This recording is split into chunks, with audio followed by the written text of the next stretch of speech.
Sin más, danke para la palabra,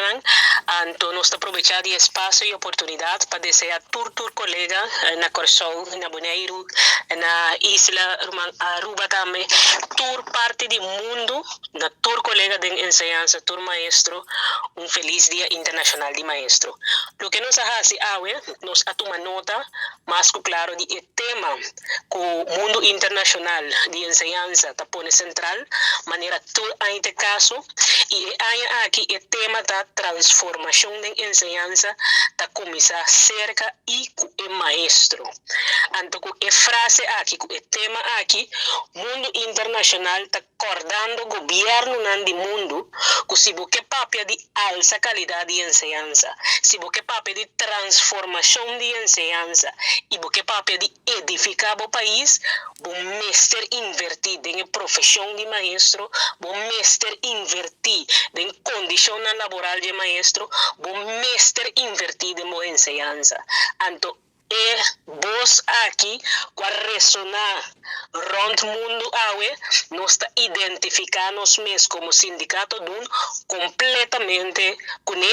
já como que a zona roupa mesmo com nossa dissertação na março último do estado, no momento que nós a pedir nos governo, nós a pedir parlamento de Corsol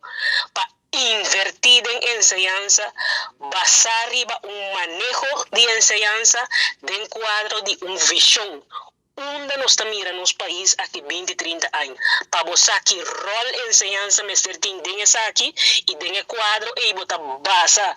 bom manejo, para assim minha vista, quanto botem que invertir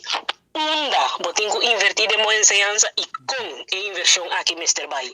Então, T6 sindicato dunta para pé e agora nós atende mundo internacional subos e aqui dentro quadro de Dia Internacional de Maestro, nós sabemos zuiver, nós está identificando os mês completamente com ele, nós está unindo os mês, né, bosco está ressonando e tarde de no seno, nós está reflexionar Ribesaki, no momento que nos reunimos com todos os membros de DUN, com a postular